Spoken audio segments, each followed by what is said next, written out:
तो human body में कुछ ऐसे स्पॉट्स हैं जहां मारने पर हम एक ही पंच में सामने वाले को अनकॉन्शियस कर सकते हैं, मतलब फाइट को ख़त्म कर सकते हैं, वो भी कुछ सेकंड्स के अंदर। फिर फ़र्क नहीं पड़ता कि तुम्हारा अपोनेंट तुमसे ज़्यादा स्ट्रॉन्ग या हैवी ही क्यों ना हो। तो इन वीक स्पॉट्स की बात हम वीडियो में आगे करेंगे, क्योंकि उससे पहले हम एक ऐसे मार्शल आर्ट्स की बात करेंगे जो स्पेशली बना ही स्ट्रीट फाइटिंग के लिए है। This is the part 2 of hapkido. मुझे लगा था ऐसी वीडियोस इजीली डिमोनेटाइज्ड या रिस्ट्रिक्टेड हो जाएंगी, इसीलिए मैं पार्ट 2 नहीं डालने वाला था, लेकिन उस वीडियो पर ऐसा कुछ नहीं हुआ। लेकिन फिर भी इस मार्शल आर्ट्स के मूव्स ज़्यादा डेंजरस होने के कारण इन्हें कहीं सिखाया नहीं जाता, और शायद बहुत ही कम लोग होंगे जो हैप्किडो के बारे में जानते हैं। इसीलिए इसे इंटरनेट की हेल्प से सीखना भी बहुत मुश्किल है। इसीलिए हम इसके सिर्फ 12 डेडली स्ट्राइक्स देखेंगे, जिसमें से 6 हमने पार्ट 1 में देख रखे हैं और बाकी के 6 हम आज इस वीडियो में देखेंगे। इन स्ट्राइक्स को जॉइंट लॉक, थ्रो या प्रेशर पॉइंट के कॉम्बिनेशन में यूज़ किया जाता है, और इन स्ट्राइक्स में पावर सिर्फ ब्रूट स्ट्रेंथ से नहीं आती, बल्कि ये अटैक इतने डेंजरस हैं क्योंकि ये बहुत ज़्यादा प्रिसाइज हैं और इनका फ्लो भी बहुत अच्छा है, जिसका काउंटर करना या रीडायरेक्ट करना बहुत मुश्किल है। लेकिन सबसे पहली बात, इन स्ट्राइक्स के लिए हमारा फ्लेक्सिबल होना बहुत ज़रूरी है। अब अगर तुम YouTube पर जाओगे तो तुम्हें कई सारे फ्लेक्सिबिलिटी रूटीन्स मिल जाएंगे, और पर्सनली मैं भी ऐसा ही करता हूँ, क्योंकि अलग से रूटीन बनाना सरदर्दी वाला काम है। मोस्टली फोकस करो फुल स्प्लिट पर और तुम्हारे आर्म्स के मोमेंटम पर। जो भी रूटीन तुम सेलेक्ट करोगे, स्पेशली उनका फोकस तुम्हारे लेग्स की फ्लेक्सिबिलिटी पर होना चाहिए। पाम हील स्ट्राइक, इसमें तुम्हें स्ट्राइक मारने के लिए अपने पाम का यूज़ करना है, और इस स्ट्राइक को तुम्हें सीधा सामने वाले की नोज़ या जॉ पर मारना है, और स्पेशली जॉ या चिन पर मारने से ब्रेन पर ज़्यादा इफेक्ट पड़ता है। It is like a straight punch, बस हम यहाँ नकल्स की जगह पाम का यूज़ कर रहे हैं। तो हमारी अगली स्ट्राइक है हैमर फिस्ट, और इस पंच को तुम्हें सामने वाले के नोज़ या कॉलर बोन पर मारना होता है, बट इसके लिए तुम्हें अपने नकल्स को ट्रेन करना होगा, और इसीलिए शायद इसे हैमर पंच बोलते हैं।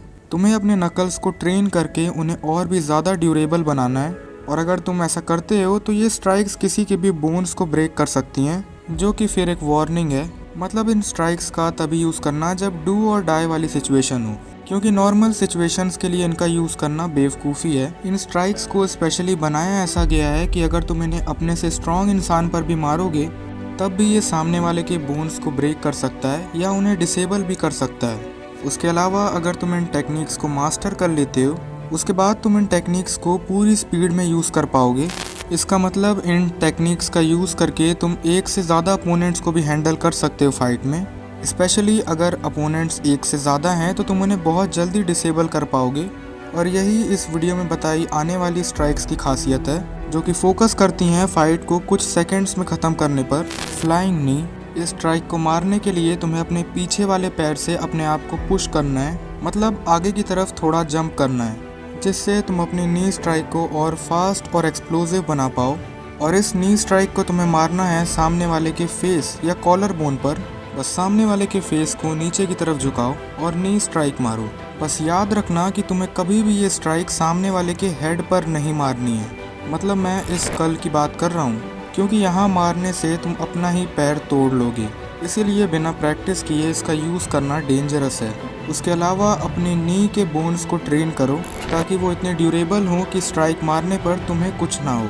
लेकिन मैं पहले ही बता रहा हूँ, अगर ये स्ट्राइक तुमने सामने वाले के हेड पर मारा तो तुम अपने आप को डिसेबल कर लोगे, मतलब ऐसी सिचुएशन में अब तुम्हारा एक पैर किसी काम का नहीं है। रिप स्ट्राइक, रिप्स पर साइड हुक से अटैक करना किसी के भी रिप्स को ईजिली ब्रेक कर सकता है, क्योंकि रिप्स हमारी बॉडी का one of the weakest part है, और इसीलिए जब भी हम बॉक्सिंग स्टैंस लेते हैं तो उसमें हम अपने रिप्स को कवर करके रखते हैं। लेकिन एक एवरेज इंसान गार्ड कैसे करना है ये नहीं जानता। अगर बॉक्सिंग स्टैंस में हमें गार्ड करना ही था तो हम अपने कोर को भी कवर कर सकते थे, लेकिन फिर भी हम रिप्स को कवर करते हैं, क्योंकि एक सही पंच रिप्स को ईजिली ब्रेक कर सकता है। लेकिन अगर तुम किसी स्ट्रीट फाइट में हो तो मैक्सिमम लोगों को ये सब नहीं पता होता है, और वहाँ ना ही किसी को गार्ड करना आता है। वैसे चांसेस तो बहुत कम है, लेकिन फिर भी अगर तुम किसी ऐसे इंसान से मिलते हो जो फाइट के दौरान बॉक्सिंग स्टैंस ले रहा है, तो तुम्हें बिना कुछ सोचे समझे अपने रिप्स और अपने चिन को गार्ड करना है। अब उसके लिए तुम्हें बॉक्सिंग के बेसिक्स आने चाहिए। अब इन बॉक्सिंग के बेसिक्स के ऊपर मैंने वीडियो बना रखी है, और अगर तुम्हें उन्हें सीखना है तो मैं एंड स्क्रीन में वो वीडियो डाल दूंगा। फेंट विथ एल्बो स्ट्राइक्स, हमारी पूरी बॉडी में elbow is one of the strongest bone. अगर हम स्ट्राइक मारने के लिए एल्बो का यूज़ करें तो उससे हमें कुछ नहीं होगा, लेकिन इससे डेफिनेटली सामने वाले को ज़रूर डैमेज पहुंचेगा। और ऐसे में फेंट और एल्बो का कॉम्बिनेशन अपने आप में ही बहुत डेडली है। फेंट का मतलब एक नकली स्ट्राइक होता है। अब स्ट्रीट फाइट में ऐसा नहीं होता कि अगर तुम पंच करो तो सामने वाला उसे डॉज या अपने आप को गार्ड करेगा। स्ट्रीट फाइट में मैक्सिममली पंच का रिप्लाई लोग पंच से ही करते हैं। ऐसे में अगर तुम एक नकली पंच मारने की एक्टिंग करोगे तो वो भी सामने से पंच करेंगे। बस याद रखना कि तुम्हें उनके पंच के रेंज में नहीं आना है, और उसके बाद तुम्हें फुटवर्क से सीधा आगे जाकर उन्हें एल्बो स्ट्राइक मारनी है, क्योंकि एल्बो स्ट्राइक मारने के लिए अपोनेंट तुम्हारे क्लोज होना चाहिए। स्ट्रीट फाइट में फेंट का यूज़ करना एक काफ़ी सही चीज़ है, क्योंकि वहाँ सामने वाले को पंच के अलावा कुछ और आता ही नहीं है, जिसका मतलब वो अनस्किल्ड और स्लो हैं। इसका हम सीधा यूज़ कर सकते हैं एक डेडली स्ट्राइक मारने के लिए, क्योंकि एक परफेक्ट पंच भी फाइट को ख़त्म करने के लिए बहुत है। Flicker jabs, normal punch but बहुत ज़्यादा स्पीड के साथ।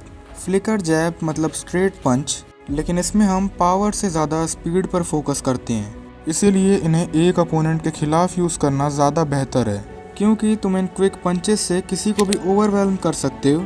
और इस पंच को मारने के लिए तुम्हें अपोनेंट के ज़्यादा क्लोज जाने की भी ज़रूरत नहीं है, क्योंकि इसके लिए तुम्हें अपने लीड हैंड का यूज़ करना है, मतलब जो भी तुम्हारा वीक हैंड है, फिर चाहे वो लेफ्ट हो या राइट। और अगर तुम्हें ये चीज़ भी नहीं समझ आ रही, मतलब तुम बिल्कुल ज़ीरो पर हो, लेकिन इसमें कोई दिक्कत नहीं है, क्योंकि मैं एंड स्क्रीन में एक 6 मिनट की वीडियो डाल दूंगा ताकि तुम सिर्फ 6 मिनट्स में सारे बेसिक्स को क्लियर कर पाओ।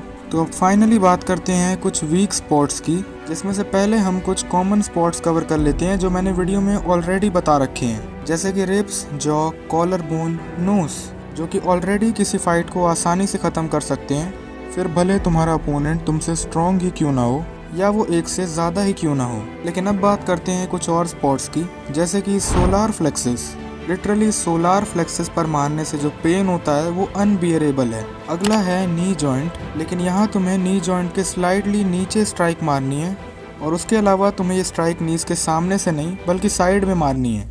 अगेन इसका यूज़ करने के पहले प्रैक्टिस करना ज़रूरी है, क्योंकि गलत स्ट्राइक मारने पर तुम्हारा पैर भी टूट सकता है।